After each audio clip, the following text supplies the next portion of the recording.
Have you ever said yes at work and immediately felt that pit in your stomach?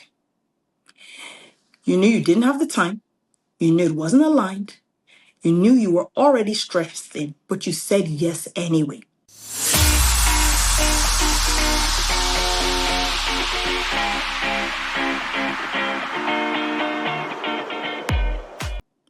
I am Dr. Shola Ezeokoli, and today we're talking about how to say no at work without burning bridges, damaging relationships, or being labeled difficult. So, first things first, saying no feels hard, right? And a lot of times, if you've been saying yes, yes, yes, yes, yes, yes, yes, it is going to take practice, but that's okay. So, and many times saying no is not about the task itself. It's about identity. Many of us have tied our professional worth or and even our self-worth to being dependable, being the go-to person, being a team player, avoiding conflict, and last but not the least, impressing leadership.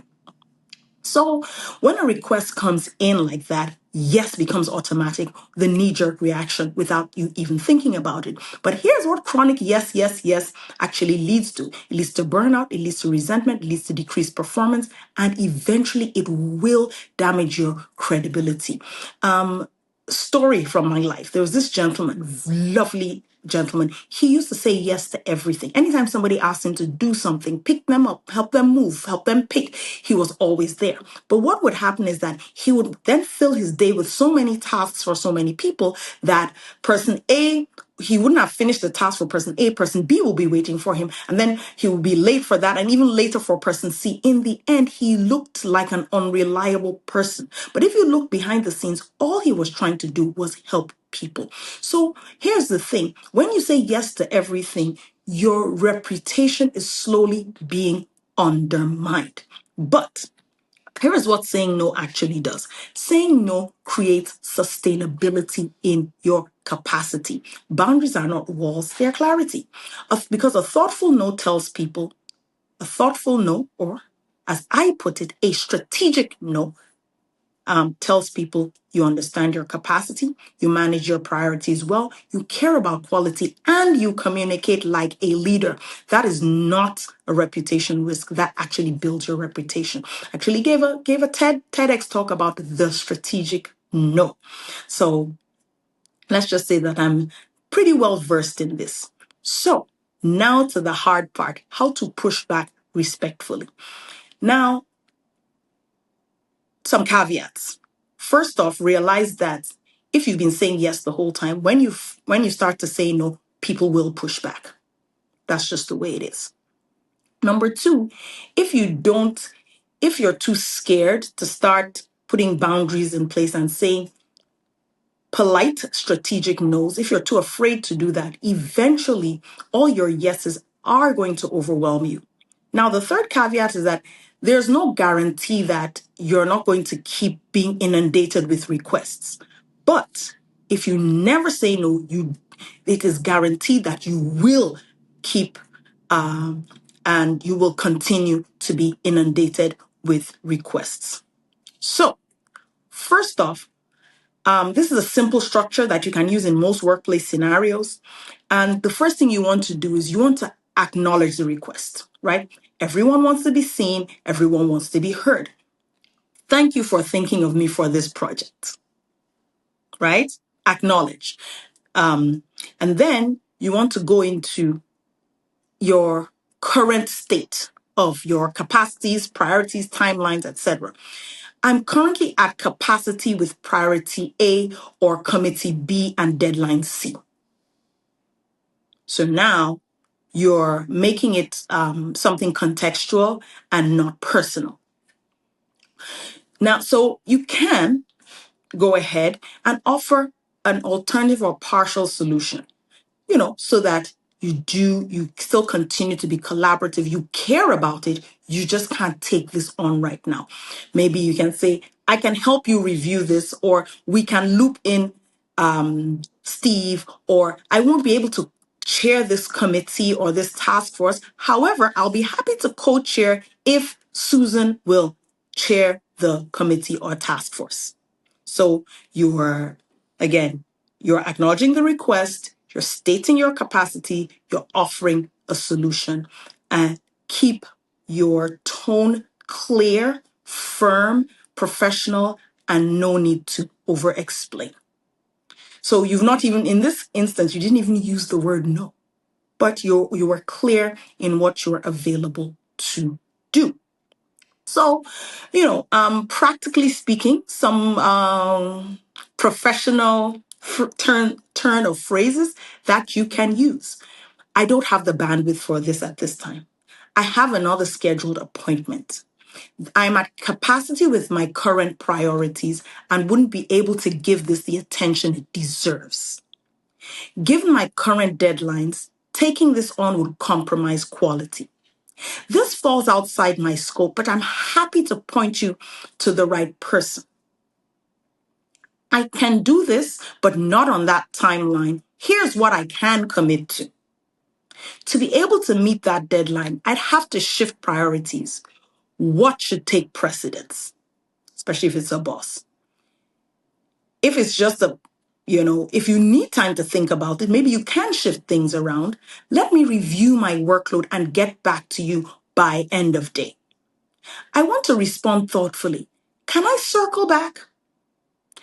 If you just simply can't do it, it's just going to be a thank you for thinking of me. I'm unable to take this on at this time. Or you can flip it saying, I'm unable to take this on at this time due to other pressing priorities, but thank you for thinking of me.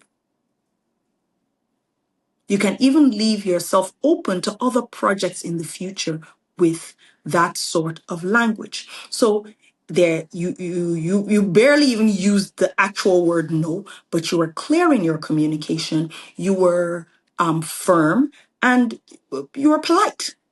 Okay. So you don't want to over explain or over justify. Well, I have this, I have that, I have the other, I have the other, I have to go home, I have to. You, by over explaining just to gain someone's approval, you're sort of giving your power away. And we can talk about that in further episodes. So, one of the things that people fear, or yes, one of the things people fear is they don't want to be seen as aggressive. So saying no is not aggressive. And this is where a reframe can come in. Instead of looking at the word no as a negative, aggressive thing, look at it as you trying to protect your own sustainability. You want to, treat your capacity and your energy like your money, okay? Like the finite resource that it is. For example, if you had $100 and you wanted to get something that was $1,000, you would look at the $1,000 thing and say, "Oh, I only have $100. I cannot get the $1,000 thing." It's the same thing with your energy and your capacity, and your time. You only have so much. Okay, you only have so much. So, in order to budget it, you will have to say no to some things, some tasks, some committees, some jobs. Now, you don't want to say things like, that's not my job. Or, I'm not doing that. Full disclosure, I actually once said I'm not doing that to something that a boss many years ago asked me to do. I wouldn't do that today. But even at that time, I was able to recognize the fact that in that particular situation, I had privilege and power to be able to say that. So the caveat with all of this is you have to realize how much privilege you do have and how much power and autonomy you do have in that situation. Okay. So, you don't necessarily want to say things like, that's not my job, I'm not doing that. You want to frame with questions, use gentler language, etc. Now, so that way you don't come across as aggressive. So instead of saying, that's not my job, you can say, I don't have capacity for this. Or how does that doesn't align with my priorities. And, I'm not doing that. No, instead of saying that, maybe I can help, but not on this timeline. You can use softer language to frame your no. It does not have to be aggressive. So,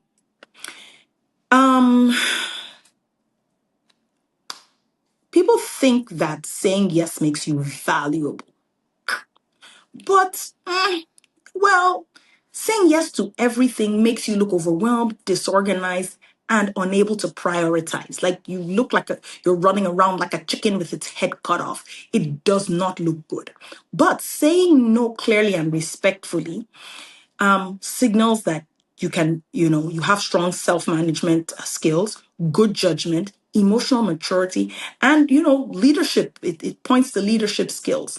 So you want to be able to, like I said before, the same way you steward your money, you want to be able to steward your capacity and your energy. So in closing, learning to say no is an identity shift. That will take you from people pleaser to purpose driven professional. You'll go from being reactive to being intentional, or from being overextended to being aligned, and from being people pleasing and fear based to actually being purpose driven. Now, you do not have to choose between being respected and having boundaries.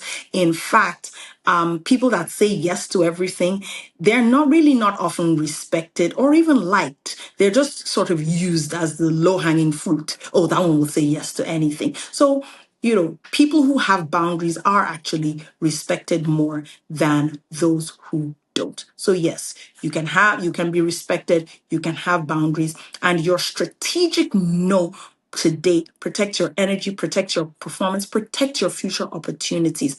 And just like everything, saying no is like a muscle. You have to practice, especially if you're known to be the yes man. The first time you say no, people will almost fall over and have a conniption. But guess what? They will be fine.